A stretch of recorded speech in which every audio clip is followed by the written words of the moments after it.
ऐसी लाइब्रेरी है जिनके मुख से निकला हुआ एक भी शब्द हमारे जीवन को नया परिवर्तन देता है। डॉक्टर योगेंद्र यादव जी।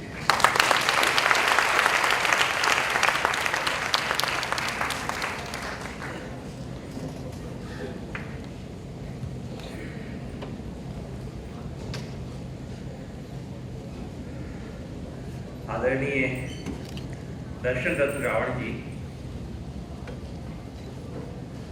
चीमा साहब, आशिक साहब,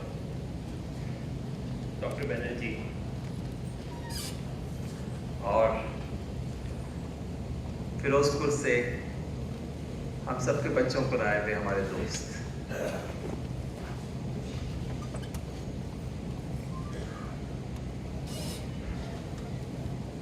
ये 5वीं बार है कि मैं ऐसे किसी सेमिनार में आ रहा हूं। पहले जम्मू में, फिर दिल्ली में, फिर लखनऊ में, फिर जालंधर में और आज यहाँ लुधियाना में आने का मौका मिला।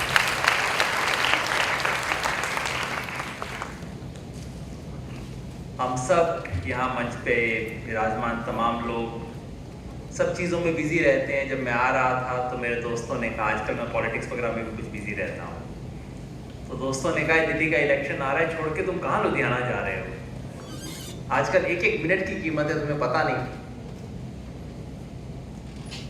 मैंने कहा आपसे वायदा है 90 दिन में और कोई काम नहीं करूंगा, दिल्ली इलेक्शन का करूंगा, लेकिन ये लुधियाना वाला मामला थोड़ा अलग है, इसको आप अलग रखो, ये पवित्र काम है।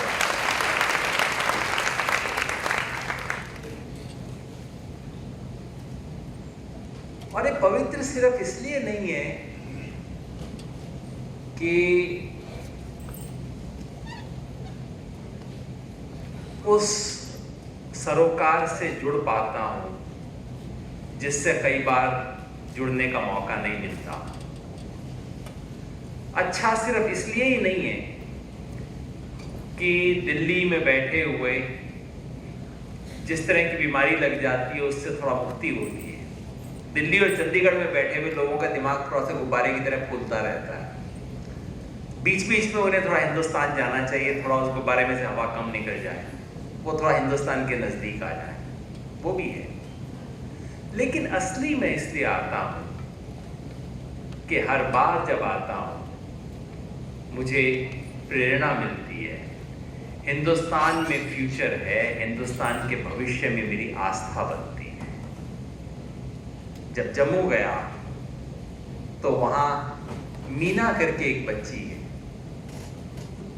उसने जिस कॉन्फिडेंस से कहा कि मुझे आईएएस बनना है, और जो क्षमता थी, वो लड़की आईएएस से कहीं ऊंचे के काबिल लड़की है, जिस परिवार से आई और जो सपना देखती है। जब मैं जालंधर गया तब मैंने निशा को देखा था सेमिनार में, इसलिए आज जब आई निशा सेमिनार में तो मैंने एकदम पहचाना। जब आप इस तरह की हिम्मत देखते हैं तो आपको इस मुल्क में, इंसानियत में और फ्यूचर में यकीन होने लगता है कि हाँ, दुनिया बदल सकती है, दुनिया बेहतर बन सकती है। हर बार मैं उसके दर्शन करने आता हूँ। दर्शन रत्न रावण जी ने मुझे बहुत चीज़ों के दर्शन करवाए। पिछले कोई 10 साल हो गए जी सत्संग को चलते हुए हमारे। 10 साल से मैं रावण जी के सत्संग, हालांकि इनके सत्संग में मैं 1-2 बार आया हूँ और 31 दिसंबर वाले में कभी नहीं आ पाया हूँ, लेकिन वैसे मुझे महसूस होता है कि हर वक्त मैं आपके सत्संग में हूँ। आपकी किताब पढ़ते वक्त, समाज में देखते वक्त, किसी भी चीज़ को देखते हुए कई बार मैं सोचता हूँ कि अच्छा, रावण जी होते तो वो उसे किस तरह से देखते, और उससे जो दृष्टि मिलती है उसकी तलाश में मैं यहाँ आता हूँ। आज एक बार फिर मैंने यहाँ अपनी आंखों के सामने इतिहास बनते हुए देखा। ये इतिहास जिसे हम बड़ी बड़ी किताबों में पढ़ते हैं, हम सोचते हैं कौन कौन लोग होंगे जो इसे बनाते होंगे। हमारे गुरुजी बनारसी दास जी ने अंबेडकर और विवेकानंद का जिक्र किया।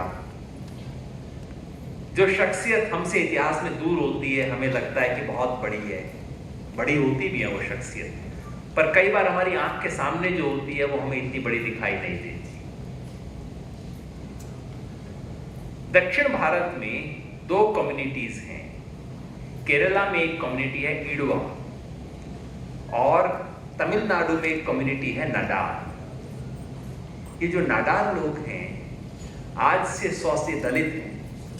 आज से 100 साल पहले का किस्सा रिकॉर्डेड है कि नाडार लोग जब सड़क पे चलते थे तो उन पे हिदायत थी कि अपनी कमर के साथ एक डमरू लटका के चलो, ताकि तुम चलोगे तो सड़क पे आवाज होगी, किसी पे तुम्हारी परछाई ना पड़ जाए।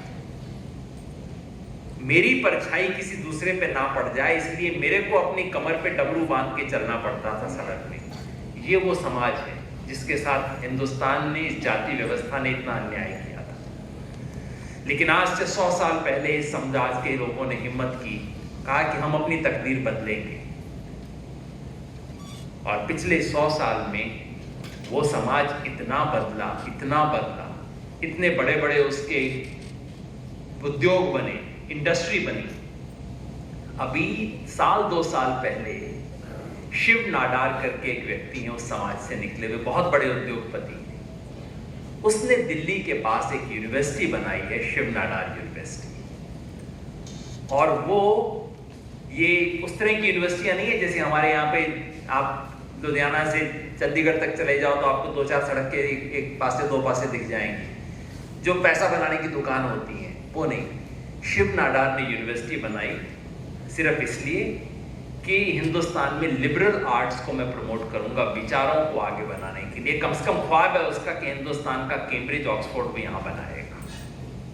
वो शिव नाडार उस नाडार समुदाय का जिसे आज से 100 साल पहले कमर में डमरू बांध के चलना पड़ता था। केरला का जो इडवा समुदाय है, ये लोग दलित नहीं है, ओबीसी हैं टेक्निकली, लेकिन दलित समाज के बहुत नजदीक हैं। इनका काम क्या था? टॉडी टेपर्स, पेड़ पे चढ़ के ताड़ी के पेड़ से ताड़ी की शराब बनाना, ये काम था। सारा समाज इनके ऊपर घिन करता था, नफरत दिखाता था, सब अपने गलत काम इनसे करवाता था, फिर उसके बाद इन पे नफरत करता था।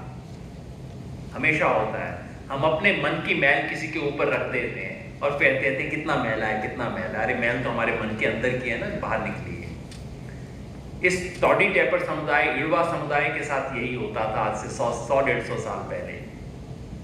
इस समुदाय में नारायण गुरु करके इनके एक गुरु आए 20वीं शताब्दी के शुरू में। नारायण गुरु 19वीं शताब्दी में शुरू कर दिया था उन्होंने।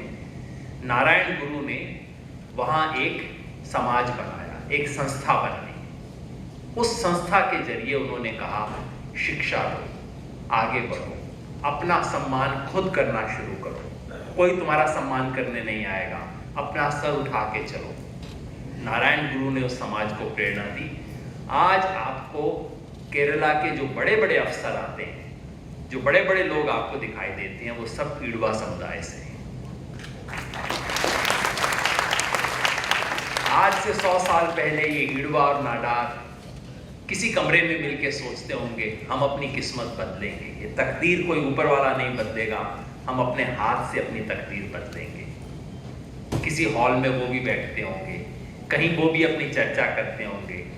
चर्चा में आने वाले सोचते होंगे कहाँ पागल लोग हैं, क्या क्या सोच रहे हैं, ऐसे कुछ होता है। इडवा इडवा है और इडवा ही रहेगा, नाडार नाडार है और डमरू के साथ ही रहेगा।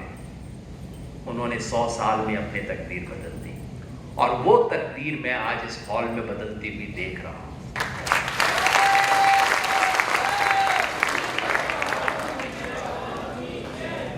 इतिहास हमारी आंखों के सामने बन रहा है। ये जो मैं देख रहा हूं इस हॉल में, खास तौर पे लड़कियों ने जिस हिम्मत से बोला, और ये पहली बार नहीं, मैं 5वीं बार ये देख रहा हूं, और 5ओं बार लड़कियों ने जिस हिम्मत से बोला। मुझे तो कई बार रावण जी डर लगता है थोड़े टाइम बाद आपके समाज में ये लड़कों के लिए रिजर्वेशन करनी पड़ जाएगी। मन सचमुच ऐसी हालत हो रही, लड़कियां इतना आगे जो कॉन्फिडेंस से, जिस सपने से, जो सोचती हुई लड़कियों ने अपनी बात रखी। अब ये हो सकता है कि रावण जी का असर है, उसकी वजह से ज्यादा आप यहाँ तादाद में दिखती हो, लेकिन जो भी है, ये जो बदलाव हो रहा है ये बहुत बड़ा बदलाव है। आज से 50 साल बाद इसके बारे में हिस्टोरियन लिखेंगे। दिक्कत ये होती है कि आज से 50 साल बाद लोग बैठ के हिस्टोरियन इसके बारे में लिखेंगे, कोई स्पीचेस देंगे, कोई इसकी तस्वीर लगा देंगे, तब बड़ा आसान हो जाएगा।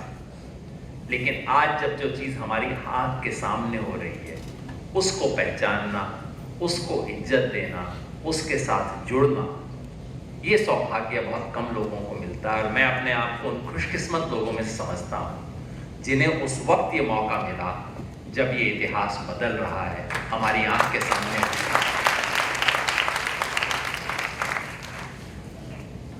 और कई बार मैं समझता हूं जिस तरह से नारायण गुरु का रोल है केरल के समाज को बदलने का, और नारायण गुरु के आने से सिर्फ इड़वा समाज नहीं बदला। ये जो केरला को आज हम कहते हैं, केरल में इतना अच्छा है, एजुकेशन अच्छी है, हेल्थ अच्छी है, केरल मॉडल है हिंदुस्तान के लिए कई चीजों का। नारायण गुरु और उनके जरिए जब इड़वा समाज उठा तो सिर्फ इड़वा समाज नहीं उठा, उससे पूरा केरल उठा, पूरा केरल का समाज बदला। केरल में कई लोग तो कहते हैं जो लेफ्ट विंग आया, वहां की पॉलिटिक्स जो बदली, उसके पीछे भी नारायण गुरु लेफ्टिस्ट नहीं थे, उनका कोई कम्युनिज्म से संबंध नहीं था। लेकिन जब समाज में सबसे नीचे का तबका जब उठता है, तब हर चीज पलटती है। कोई चीज रखी हो ना, आप गट्ठर बना के रखो, ऊपर की किताब हिला दो तो आसानी से हिल जाती है, दूसरी किताब हिला दो तो 2 किताब हिलेंगी, लेकिन जब नीचे की परत को आप हिलाते हो तो सारी की सारी इमारत हिल जाती है।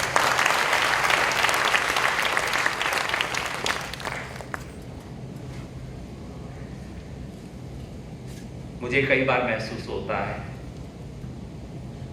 कि हमारे दोस्त रावण जी इस समाज के लिए जो काम कर रहे हैं, वो सिर्फ इस समाज का काम नहीं है। और मुझे बेहद खुशी हुई कि आज यहाँ देव समाज कॉलेज की कई विद्यार्थियों ने, अंबुज जी ने जो किया, विद्यार्थियों को लेके आए, उन विद्यार्थियों ने जो कि खुद दलित समाज से नहीं है, उन्होंने भी इस चीज को देखा, महसूस किया कि ये जो बदलाव हो रहा है, ये सिर्फ एक समाज का बदलाव नहीं है, सिर्फ एक जाति का बदलाव नहीं है, ये पूरे समाज को, हमारे पूरे समाज को बदलने की कोशिश करेगा। ये खुशकिस्मती है। सवाल हमारा ये था कि शिक्षा से हम आगे कैसे बढ़ें। और मुझे बेहद खुशी है कि कई स्पीकर्स ने, कई बच्चों ने यह सवाल उठाया कि शिक्षा है क्या। हमारी शिक्षिका मोना रानी जी ने बोला, पता नहीं कहाँ है मोना रानी जी, आपने इतना अच्छा बोला कि मुझे और मधुलिका को लगा कि आपके बोलने के बाद किसी और के बोलने की जरूरत ही क्या है। सारी बात आपने जिस तरीके से रखी, जिस समाज के पास इतने बड़े अच्छे शिक्षक हैं, उस समाज का भविष्य अच्छा है। मोना जी ने बोला लिटरेसी और एजुकेशन 2 अलग अलग चीज होती है, और जो शिक्षा है वो 2 अलग अलग काम करती है। यहाँ पे एकता बोली थी, एकता ने कहा कि शिक्षा खजाना है। कैसा खजाना है? ये 2 अलग अलग तरह के खजाने हैं यहाँ। एक तो ये कि नौकरी काम की चीज है, नौकरी आपको, शिक्षा काम की चीज है। शिक्षा आपको नौकरी देती है, लड़कियों के बारे में हो जाता है कि अच्छा शादी हो जाएगी अच्छी जगह पे, या कहीं मिलता है समाज में उठे बैठेंगे थोड़ा सा इज्जत हो जाएगी। ये सब है जो शिक्षा आपके अंदर कुछ नहीं कर रही, बाहर कर रही है। आपको उससे काम की चीज मिल रही है, शिक्षा के फायदे हैं ये सब। लेकिन दूसरी और गहरी चीज ये है कि शिक्षा आपको अंदर से कैसे बदल रही है, कैसा इंसान बना रही है। कहीं मैंने पढ़ा था कि शिक्षा क्या है। उसको बहुत अच्छे तरीके से किसी ने समझाया था। उसने कहा था कि जब आपकी शिक्षा पूरी हो जाती है, जब आपको डिग्री मिल जाती है, साल के आखिर में इम्तिहान होता है तो हम सब चीज़ों को याद करते हैं, फटाफट एग्जाम आ रहा है, सब चीज़ें याद करनी है। फिर एग्जाम होता है, हम ठंडे हो जाते हैं, चलो स्यापा खत्म हुआ, अब आराम से ठंड। तो कई सारी चीज़ें हैं जो एकदम भूल जाती हैं। एग्जाम के 15 दिन बाद हमसे पूछ लो, जो पढ़ाई होती है सिलेबस में, उसमें से आधी चीज़ हमें भूल जाती है। फिर एग्जाम के 1 साल बाद पूछ लो तो 90% चीज़ें भूल जाती हैं, है ना। जो में से टीचर बनते हैं उनको याद आता है, अरे दोबारा पढ़ना पड़ेगा, तो सब भूल गया जो मैंने पढ़ा था। और एग्जाम के 10 साल बाद पूछो तो ये भी नहीं याद रहता कि मैंने कौन से पेपर पढ़े थे, ये भी भूल जाता है। उस 10 साल के बाद जो आपके पास बचा रहता है वो आपकी शिक्षा है। उसके अलावा जो सब था, वो परीक्षा थी, वो सिलेबस था, वो रटन था मामला, वो शिक्षा नहीं है। जो 10 साल बाद बचा रहता है या जो आपके स्वभाव का हिस्सा बन गया, जो आप दुनिया को जिस नजर से देखते हो, जैसे मैंने थोड़ी देर पहले कहा कि मैं दिल्ली में कहीं घूमता हूं, किसी सिचुएशन को देखता हूं, अखबार पढ़ता हूं, मेरे मन में आता है कि अच्छा रावण जी इस खबर को पढ़ते तो कैसा देखते। ये शिक्षा है। उसने मेरी नजर बदल दी है। शिक्षा वो नहीं है कि देखने के बाद मैंने क्या 15 पॉइंट बनाए, 15 पॉइंट तो पर्ची घूम गई, 15 पॉइंट भी घूम गए, सब खत्म हो गया। लेकिन जब मेरी आंख बदल गई, मेरे को दुनिया दूसरे तरीके से नजर आने लगी, वो जो हासिल हुआ वो सच्ची शिक्षा है। और इस मायने से देखें तो हमारा आज की शिक्षा व्यवस्था जो है वो हमें डिग्री देती है, नौकरी देती है, शिक्षा नहीं देती। ज्यादातर जगहों पे, कल परसों हमारे दोस्त ने पूछा कि ये शिक्षा व्यवस्था क्या देती है। मैं भी थोड़ा शायद खराब मूड में था। मैंने कहा बताऊं मैं शिक्षा व्यवस्था इस देश की क्या देती है। इस देश की शिक्षा व्यवस्था गुलामी देती है। इस देश की शिक्षा व्यवस्था गैर बराबरी देती है।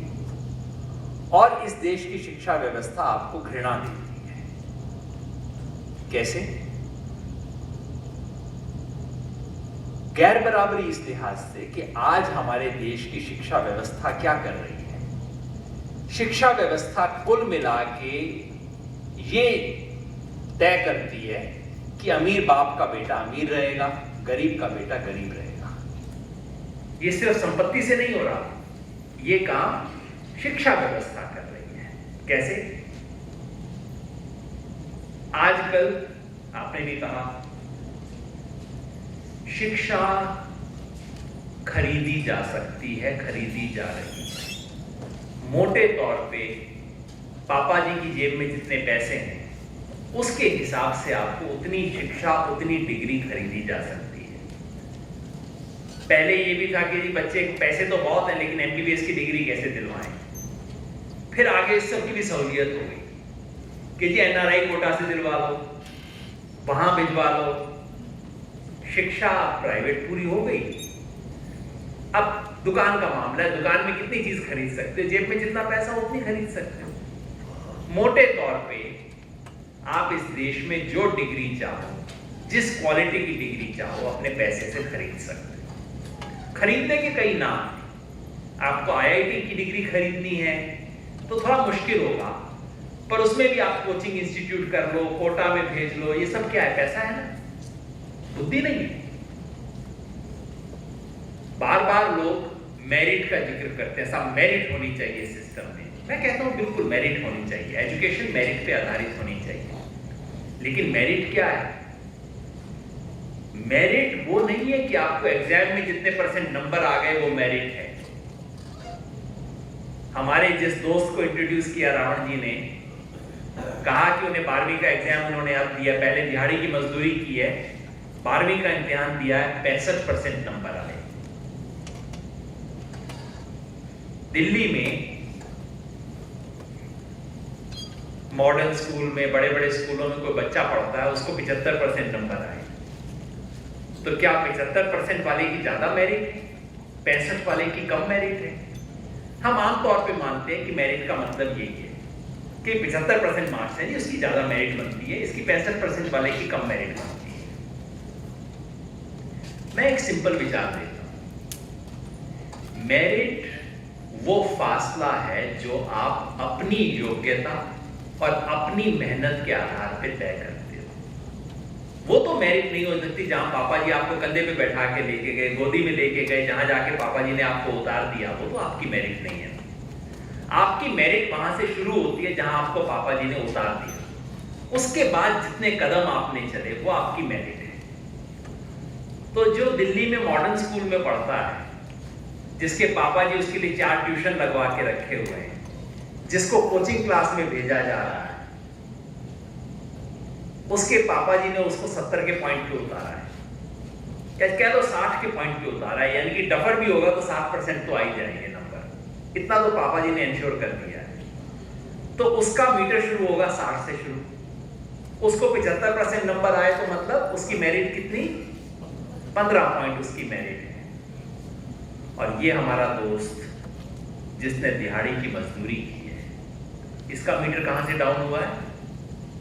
इसका मीटर शायद 0 से डाउन हुआ है, शायद 10 से डाउन हुआ है, शायद 20 से डाउन हुआ है, 20 से ऊपर इसका मीटर शुरू नहीं हुआ है। क्योंकि जिस समाज की हम बात कर रहे हैं उसमें बच्चा 2 दिन आके कह दे मम्मी स्कूल में मन नहीं लगता, तो मां कहेगी ठीक है बेटा तेरा मन नहीं लगता, अब क्या करें बच्चे का? तो उसका मीटर 20 से डाउन होता है, तो उसकी मेरिट कितनी हुई? 65% लाने वाले की मेरिट हुई 45 पॉइंट। ये जो मेरिट है उसको तोड़ के आज पैसे का राज है।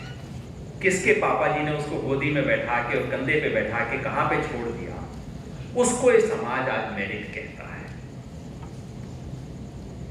इस समाज में जहां शिक्षा व्यवस्था गैर बराबरी को बनाए रखने का और गैर बराबरी को बढ़ाने का सबसे बड़ा औजार बन गई है। पहले संपत्ति की व्यवस्था थी, लेकिन आज मैं कहता हूं, दावे से कहता हूं कि आज के हिंदुस्तान में गैर बराबरी को बनाए और बढ़ाए रखने का सबसे बड़ा औजार हमारे यहाँ शिक्षा, खास तौर पे हायर एजुकेशन हिंदुस्तान की जो है सबसे बड़ा औजार है इस देश में ऊंच नीच को बनाए रखने का। गुलामी मैंने कहा, गुलामी क्या?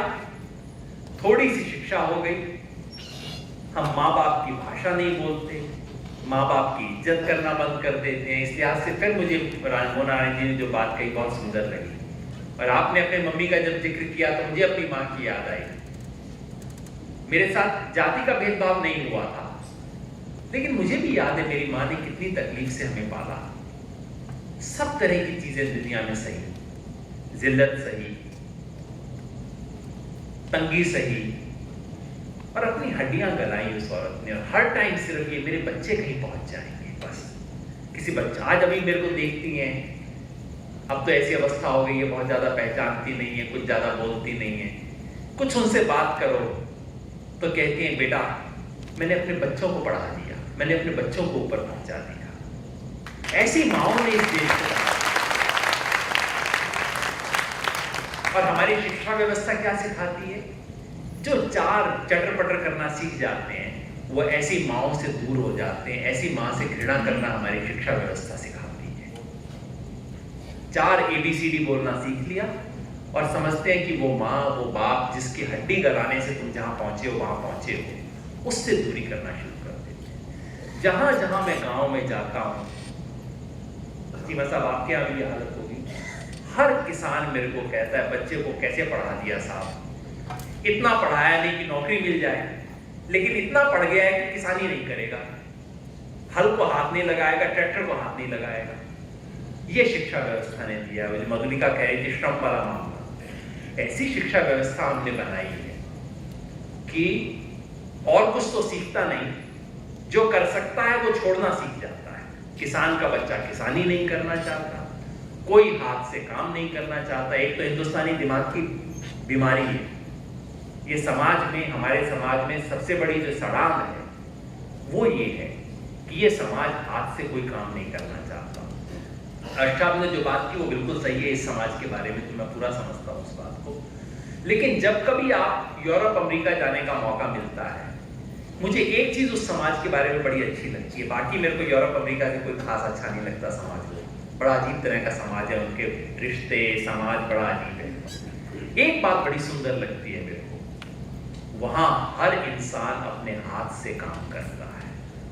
बड़े से बड़ा मालिक होगा, अपनी गाड़ी को खुद रिपेयर कर रहा होगा।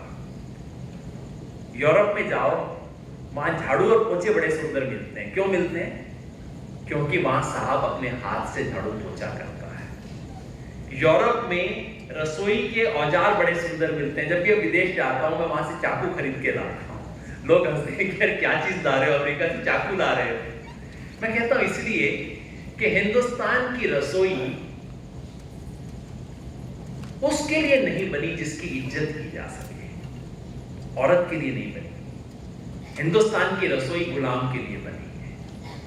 उस रसोई में क्योंकि जिसकी इज्जत है, जो मालिकिन है, जिसके पास पैसा है, उसकी रसोई उसके लिए बनी है, तो वहां अच्छे से अच्छा चाकू, टमाटर का छिलका कैसे उतारा जाए उसका अलग से चाकू, आलू को कैसे काटा जाए उसका अलग से चाकू, चीज को कैसे काटा जाए उसका अलग तरह का चाकू। मैं नहीं कह रहा कि 15 तरह के चाकू होने चाहिए, मैं सिर्फ कह रहा हूं कि जब हमारी निगाह बदल जाती है, जब रसोई में जो काम कर रही है उसकी हम इज्जत करना शुरू करते हैं, तो कितनी चीजें बन जाती हैं। कंप्यूटर में देखा ना आजकल कितनी चीजें आती हैं, माउस अलग, माउस का पैड अलग, माउस के पैड पे आपको हाथ में दिक्कत ना हो जाए उसके लिए थोड़ा सा तकिया और दे देते हैं। क्योंकि जो कंप्यूटर पे काम करता है हम उसकी इज्जत करते हैं, हम सोचते हैं कि बड़ा आदमी है, उसको तकलीफ ना हो जाए। लेकिन ये जो रसोई में काम करती है उसकी हम इज्जत नहीं करते, इसलिए उसकी सुख सुविधा के लिए कोई चीज नहीं बनाते। तो ये हमारी शिक्षा व्यवस्था तमाम चीजें पैदा करती है। हमारे इंजीनियरों को ये नहीं सिखाती कि प्याज काटने की एक सिंपल मशीन बना दो भाई, क्योंकि ये जो इंजीनियर बनते हैं खुद प्याज नहीं काटते। हिंदुस्तान के हर रोज आप कभी गिनो कितने घंटे इस देश में प्याज काटते हुए बीतते होंगे हर रोज। इस देश की कितनी औरतें कितनी प्याज काटती होंगी, कितने आंसू निकलते होंगे। किसी इंजीनियर को नहीं लगा कि मेरे को ये काम करना चाहिए, क्योंकि हमारी शिक्षा व्यवस्था, कोई इंजीनियर जिस दिन प्याज की मशीन बनाएगा उसके प्रोफेसर उस पर हंसेंगे, कहेंगे ओए तूने काम छोड़ दिया, क्या करना शुरू कर दिया, दिमाग खराब हो गया, ये कोई डिग्री मिलेगी, इससे कोई अमेरिका के अंदर तेरा पेपर छपेगा, कोई रिसर्च पेपर छपेगा, कुछ नहीं होगा, प्रोफेशनल कैरियर नहीं बढ़ेगा।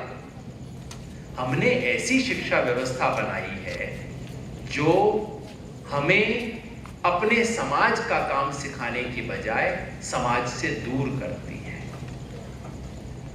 तो आज जो हमारी चुनौती है, आज हम सब की, हमारे समाज की और सफाई कामगार समुदाय की जो चुनौती है, उसे इस दोनों अर्थ में शिक्षा लेनी है। मैं ये नहीं कह रहा कि ये सब चीजें हैं, श्रम की वो इज्जत नहीं है इसलिए शिक्षा व्यवस्था को छोड़ दो, नहीं, ये नहीं करना। आप बिल्कुल ठीक कह रहे हो, हमें डॉक्टर भी बनना है, इंजीनियर भी बनना है, आईएएस भी बनना है, विचारक भी बनना है, लेखक भी बनना है, और इन सबसे ऊपर भी बनना है, और इस शिक्षा व्यवस्था को बदलना भी है। दोनों चीजें करनी है। इतिहास में जो सबसे दबा हुआ वर्ग होता है, जैसे मैंने बताया कोई इमारत की बुनियाद में जो खड़ा है, उसकी जिम्मेवारी बाकी सबसे ज्यादा होती है। उसको सिर्फ अपना फायदा नहीं करना है, उसे पूरी व्यवस्था को भी बदलना है। इस शिक्षा व्यवस्था में हमें नौकरी भी चाहिए, इस व्यवस्था में जो हैसियत मिलती है वो हैसियत भी चाहिए, और आज उसके लिए संघर्ष जरूरी है। इसलिए जिन जिन बच्चों ने आके कहा कि मुझे आईपीएस बनने का सपना है, मुझे बहुत सुंदर लगा। महत्वाकांक्षा, एम्बिशन एक सुंदर चीज है, खास तौर पे अगर वो उस हाशिए से आए जिस हाशिए के लिए महत्वाकांक्षा रखने का पहले कोई मतलब ही नहीं था। एक नई तरह की महत्वाकांक्षा जाग रही है, एक नए तरह का विचार बन रहा है। ये बहुत बढ़िया चीज है, बहुत सुंदर बात है, और इससे समाज बदलेगा, इससे हम आगे बढ़ेंगे। जैसा मैंने कहा, इतिहास बदलेगा और इस समाज में बदलाव होना शुरू हुआ है। ये अपने संकल्प से होगा, इसके साथ साथ में सुविधाएं भी बदलनी होंगी। हमारी एक मित्र ने कहा था कि हमारा समाज इसलिए नहीं बढ़ रहा है क्योंकि सुविधाएं नहीं है। वो बात बिल्कुल जायज है। दोनों संघर्ष साथ कर रहे हैं। अपनी प्रेरणा भी बनानी है, सिर्फ सरकार के लिए इंतजार नहीं करना है, क्योंकि बाकी सब सम्मेलनों में मैं जाता हूं और आपके इस सम्मेलन में आता हूं, उसमें यह फर्क रहता है। बाकी सब जगह जाता हूं तो सिर्फ ये चर्चा होती है, सरकार ने ये गलती की, हमारी आज ये हालत है क्योंकि सरकार ने ये नियम बनाया, सरकार ने ये गलती की, ये मांग सरकार से, वो मांग सरकार से, वो मांग। इस सम्मेलन में आता हूं तो इसमें अपने आप से हम मांग करते हैं, मैं ये करूंगा, मेरी माँ ये करेगी, मैं अपनी माँ के लिए ये करूंगा, पेरेंट्स बच्चों के लिए ये करेंगे, हम कुछ करेंगे। समाज अपने आप से मांग के बदलता है। ये एक सुंदर चीज है, ये संकल्प मैं देखता हूं, इससे बदलाव होगा। इसका मतलब नहीं कि हम सरकार से ना पूछें, बाकायदा हक बनता है। इस देश की जो रिजर्वेशन की पॉलिसी है, वो पॉलिसी 50-60 साल से चलते चलते उस पॉलिसी में एक खोट आ गया है, और खोट ये है कि रिजर्वेशन का ज्यादातर फायदा बहुत छोटे तबके को मिल रहा है। बहुत बड़ा दलित तबका रिजर्वेशन के फायदे के बाहर है। आपके पंजाब और हरियाणा में तो फिर भी एक पॉलिसी है जिसके चलते थोड़ा सा जो रिजर्वेशन में भी जो कैटेगरी को नहीं मिलता उसको कुछ फायदा मिल रहा है, पर वो मामला अटका हुआ है, कोई गारंटी वाला मामला नहीं है। किसी भी दिन सुप्रीम कोर्ट का फैसला आ गया, वो चीज चली जाएगी। बाकी सारे देश में ऐसी कोई व्यवस्था नहीं है, और सेंट्रल गवर्नमेंट के जॉब में ऐसी कोई व्यवस्था नहीं है। इसके बारे में एक सोच बननी चाहिए, इसके बारे में एक बदलाव बनना चाहिए। इस देश में रिजर्वेशन के सिस्टम को पहले से बेहतर बनाने की जरूरत है, ये भी मांग होनी चाहिए। दूसरा, इतने बच्चों ने आके आर्थिक हालात का जिक्र किया कि कितनी तकलीफों से बच्चे गुजरते हैं। मैं कई बार ये बात कह चुका हूं। आजकल पिछले 1.5-2 साल से यूजीसी का मेंबर हूं, तो यूजीसी में कह रहा हूं। रावण जी जानते हैं किस किस तरह की हमने कोशिश की रावण जी के प्रेरणा से, कि कोई एक स्कीम बननी चाहिए। इस मुल्क को 65 साल हो गए आजाद हुए।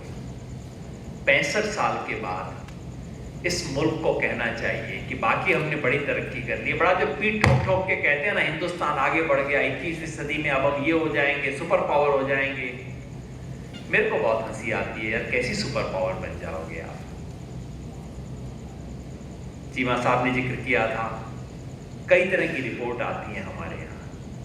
हमारे यहाँ शिक्षा की रिपोर्ट, एक प्रथम करके समूह है, वो हर साल शिक्षा की क्वालिटी के बारे में एक रिपोर्ट देता है। वो रिपोर्ट ये कहती है कि हिंदुस्तान के स्कूलों में, गांव के स्कूलों में पढ़ने वाले बच्चे, 5वीं क्लास के बच्चे अपनी माँ की बोली में दूसरी क्लास की जो टेक्स्ट बुक है उसको नहीं पढ़ सकते। सिंपल फाइंडिंग ये है कि 5वीं क्लास के 100 बच्चों को जब उन्हीं के अपने स्कूल की दूसरी क्लास की किताब दी गई, और इंग्लिश की किताब नहीं, अगर पंजाब में है तो पंजाबी की किताब, राजस्थान में है तो हिंदी की किताब दी गई, और कहा गया एक पैराग्राफ पढ़ के बताओ, तो 100 में से 50 से कम बच्चे वो पैराग्राफ पढ़ सकते हैं। ये हमारे यहाँ एजुकेशन की हालत है, उस देश की जो अपने आप को पता नहीं सुपर पावर और क्या कुछ कहता है।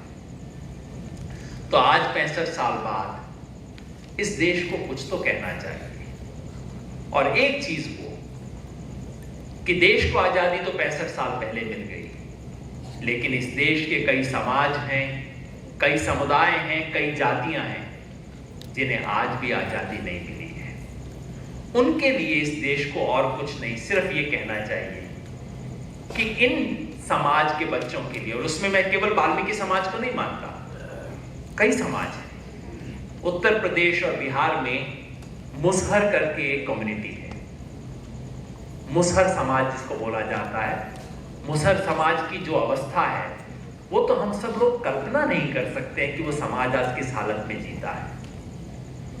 देश के ज्यादातर इलाकों में जो बंजारा समुदाय है, जो गडरिया लोहार बोलते हैं, एक जगह से दूसरी जगह जाने वाले जो लोग हैं, जो कहीं एक जगह सेटल होकर रहते नहीं हैं, उनकी जो अवस्था है, इन सब समाज की जो अवस्था है, उनके लिए इस मुल्क को अपने आजादी के 65 साल बाद एक छोटा संकल्प लेना चाहिए, और वो ये कि इस समाज का, क्योंकि यहाँ चीमा साहब बैठे हैं तो थोड़ा सोचेंगे इस चीज के ऊपर, वो ये कि इस समाज का जो बच्चा 12वीं क्लास पास कर जाए, 12वीं क्लास पास कर ली है, इसका मतलब वो बच्चे ने कई सारी दीवार, कई सारी ऑब्स्टिकल्स अपनी हिम्मत से लांघ ली है। अब 12वीं क्लास अगर पास कर ली है तो ये बच्चे में इतनी टैलेंट है कि अब इस देश का, इसकी सरकार का, इस समाज का, यानी कि पूरे हिंदुस्तान समाज का फर्ज बनता है कि ये बच्चा जहां तक पढ़ना चाहे उसको मुफ्त शिक्षा मिलनी चाहिए। मैं खुद ऐसी एक स्कीम का फायदा, एक नेशनल टैलेंट सर्च स्कीम होती है हिंदुस्तान में, जिसमें 8वीं 10वीं में इम्तिहान करवा लेते हैं, और 10वीं के इम्तिहान में अगर आप उन टॉप थोड़े से बच्चों में आ जाओ तो फिर सरकार कहती है कि अब आप जहां तक पढ़ो, एमफिल, पीएचडी जो भी करो, जब तक आप पढ़ते रहोगे तब तक आपको मुफ्त शिक्षा मिलेगी और आपको स्टाइपेंड मिलेगा। वो सिर्फ 500 बच्चों को मिलता है टैलेंट के हिसाब से। मेरा कहना है, जो बच्चा वाल्मीकि समुदाय से है, जो बच्चा मुसहर समुदाय से है, जो बच्चा गडरिया लोहार है, जो बंजारों का बच्चा है, जो 12वीं क्लास पास कर गया है, उस बच्चे ने नेशनल टैलेंट इम्तिहान पास कर लिया है। वो बहुत टैलेंटेड बच्चा है, उसके टैलेंट को रिकॉग्नाइज कर दो और अब उसको आखिर तक सरकार की तरफ से, देश की तरफ से कम ये हिंदू समाज अपने पुराने पापों का इतना खामियाजा तो भुगते करे कि हमने इतने पाप किए हैं, इतना अन्याय किया है, इतना जुल्म किया है, कम से कम कुछ साल के लिए हम ये मान के चलेंगे कि हर बच्चे को पूरी शिक्षा मिले। उसके बाद भी वो बराबरी पे नहीं खड़ा होगा, क्योंकि सिर्फ पैसे से पढ़ाई नहीं होती। घर वापस जाते हैं, आपकी माँ आपसे कैसे बात करती है, आपका फादर आपको कहाँ गाइड करता है, आपके चाचा जी आपको यूनिवर्सिटी में लेके जाते हैं, मामा जी फोन पे बता देते हैं कि बेटा ये वाला कोर्स मत लो, आजकल इलेक्ट्रिकल इंजीनियरिंग नहीं चल रहा, आजकल इलेक्ट्रॉनिक ले लो तुम। बच्चे की लाइफ इससे बनती है, ये उस बच्चे को फिर भी नहीं मिलेगा। मैं कह रहा हूँ कम से कम एक मिनिमम चीज कर दो कि बच्चे वो आके कहानी ना बताएं जो हमारे बच्चों ने यहाँ आके बताई। बाकी सब तमाम उनके साथ दिक्कतें हैं, कम से कम ये एक दिक्कत तो ना हो।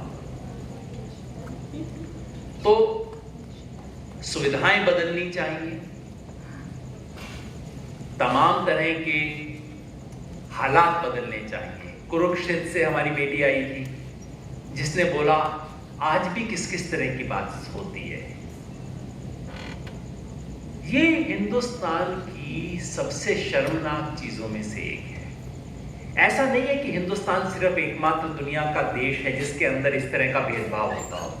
अमेरिका में काले गोरे का बहुत फर्क है, आज भी बहुत प्रेजुडिस है, लेकिन अमेरिका की किसी यूनिवर्सिटी में अगर आप चले जाओ तो वहां कोई काले गोरे की बात करने से पहले बहुत सोचता है, और अगर कोई पढ़ा लिखा आदमी काले गोरे की बात कर दे तो उसकी इतनी हेठी होती है कि वो सर उठा के नहीं देख सकता, उस आदमी का समझो कैरियर खत्म। और उसकी समाज में एक तरह से इतनी हेठी है अमेरिका की यूनिवर्सिटी में कि आप यूनिवर्सिटी के अंदर अगर रहो तो आपको लगेगा इस समाज में काले गोरे का कोई फर्क ही नहीं है, रेशियलिज्म है ही नहीं इस समाज में, पूरी तरह खत्म हो गया। समाज के बाहर है, कैंपस से बाहर निकलते ही आपको लगेगा कि इस समाज में बहुत रेशियलिज्म है। एजुकेशनल इंस्टीट्यूशन के अंदर आपको नहीं दिखाई देता, क्योंकि वहां की शिक्षा व्यवस्था ने लोगों के मन से इस मैल को धोने की कोशिश की है। हिंदुस्तान में आप बाहर जाओ तो आपको थोड़ा सा जाति का मैल दिखाई देता है, हर व्यक्ति में है, वो साधारण मैल होता है, हल्का मैल होता है जो धुल सकता है। जब आप यूनिवर्सिटी के अंदर जाते हो तो वो मैल गाढ़ा हो जाता है, वो आपको लंबे लंबे आर्ग्यूमेंट देने लगता है कि साहब मेरिट से आए, क्या बात है। रिजर्वेशन के खिलाफ जितने घटिया तर्क मैं यूनिवर्सिटी के अंदर सुनता हूं, वो यूनिवर्सिटी के बाहर कभी नहीं सुनता। तो अमेरिका में रेशियलिज्म वहां है, कास्टिज्म हमारे यहाँ है, दोनों तरफ पाप है, दोनों ने बहुत जुल्म किए हैं। लेकिन अमेरिका अपनी यूनिवर्सिटी के अंदर से इस पाप को धोने का काम करता है, हिंदुस्तान की यूनिवर्सिटी इस पाप को गाढ़ा करने का काम करती है। ये हिंदुस्तान की हायर एजुकेशन का बहुत बड़ा नुक्स है और इसे हमें निकालना होगा। शिक्षा वो जो हमारी आंख खोलते। शिक्षा का मतलब वो नहीं कि जो मैं बचपन से सोच के आया था कि जी लड़कियों को नहीं करना चाहिए, औरतों का काम नहीं है, तो फिर यूनिवर्सिटी में गया तो इसी बात को मैंने अंग्रेजी में कहना सीख लिया और इसके साथ 5 तर्क और ढूंढ लिए। ये शिक्षा नहीं है। शिक्षा वो है कि पहले मैं ऐसा मान के आया था, लेकिन अब मैंने पढ़ा, मुझे लगा ये तो बिल्कुल बेकार की बात है, इसके अंदर कोई तुक ही नहीं है। अब मैं थोड़ा सोचना शुरू किया। वो शिक्षा हमारे देश में हम लागू करने की कोशिश करेंगे। यानी कि जो शिक्षा की जो हमारी चुनौती है, वो चुनौती सिर्फ इतनी नहीं है कि आज की शिक्षा व्यवस्था में हम अपने लिए किसी तरह जगह बना लें। वो संघर्ष है, चलेगा और उस संघर्ष में हमें लगे रहना है। लेकिन साथ ही साथ एक दूसरा संघर्ष भी है। फिरोजपुर की एक बच्ची ने कहा था कि हमें आज की मशीन का एक पुर्जा नहीं बनना है। शिक्षा का मतलब ये नहीं कि हम मशीन के पुर्जे बन जाए। मुझे बड़ी सुंदर बात लगी। हमारी चुनौती सिर्फ इतनी नहीं है कि हम आज की शिक्षा व्यवस्था जो हमें गुलाम बनाती है, गैर बराबरी देती है, अपने समाज से काटती है, दूर करती है, उस व्यवस्था में किसी तरह हम भी फिट हो जाएं, सेटिंग हो जाए हमारी भी उसके अंदर। ये चुनौती नहीं है, ये चुनौती है। वाल्मीकि समाज के लिए तो है चुनौती बहुत बड़ी, लेकिन इस समाज की चुनौती इससे बड़ी है और वो चुनौती है शिक्षा व्यवस्था को बदलने की चुनौती। एक ऐसी व्यवस्था जो कि इस तरह की गुलाम शिक्षा हमें ना दे, एक ऐसी व्यवस्था जो शिक्षा को गैर बराबरी का औजार ना बनाए, ऐसी व्यवस्था जिसमें शिक्षा सचमुच हमारी आंख खोले, हमारे मन के मैल को धोने का काम करे। ये बड़ी जिम्मेवारी आज हमारे सामने है। मैंने कहा था जब मैं यहां आता हूं तो मैं इतिहास बनता हुआ देखता हूं। मुझे ये भी जोड़ना चाहिए था, मैंने यहाँ इतिहास बनते हुए देखा है और मैंने भविष्य बनते हुए देखा है। जब इस सेमिनार में आता हूं, इस तरह के सेमिनार में आता हूं, 5वीं बार आता हूं और सेमिनार के आखिर में निकलता हूं, तो मेरे मन में एक भरोसा होता है। सचमुच मेरी इतनी इच्छा होती है कि ये सब लोग दिल्ली में जो बातें करते हैं, तरह तरह की बातें करते हैं, उन सबको बुला के लाऊं, दिखाऊं यहाँ पे कि देखो ये वो लड़कियां हैं जिनके बारे में तुम्हें लगता है कि इनके पास कोई हिम्मत नहीं।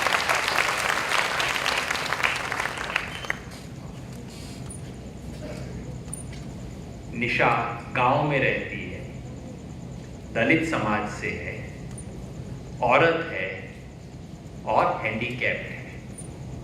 4 चीजों का मुकाबला कर रही है। इस समाज के जो 4 बड़े अभिशाप हैं, उन चारों का मुकाबला कर रही है, लेकिन हार नहीं मानती। वो जो हिम्मत है, इस हिम्मत में मैं हिंदुस्तान का भविष्य देखता हूं। भविष्य मेरे लिए, हिंदुस्तान का भविष्य ये नहीं है कि हिंदुस्तान दुनिया की सुपर पावर बन जाए, मतलब कि हम अपने पड़ोसियों के साथ वो बदमाशी शुरू कर दें जो कि अमेरिका अपने पड़ोसियों के साथ करता है या बाकी दुनिया के साथ करता है। ये मेरे लिए कोई सपना नहीं है। मेरे हिंदुस्तान का सपना ये है कि एक दिन निशा या निशा जैसी कोई हमारी बहन इसी तरह से जैसे वो आज ये सीढ़ियां चढ़ के आई, एक दिन लाल किले पे तिरंगा झंडा ऐसी कोई लड़की आपको देखता हूं तो मुझे लगता है कि ऐसे सपने पालना इतनी पागलपन की बात नहीं है। आमतौर पे ऐसे सपने देखने वालों को दुनिया पागल कहती है, लेकिन जब मैं निशा को यहाँ चढ़ते हुए देखता हूँ तो मुझे लगता है कि ऐसा पागलपन मुमकिन है। हमने इतिहास बनते देखा है, हम भविष्य को बनते देख रहे हैं। शुक्रिया रावण जी कि आपने इसके दर्शन किए।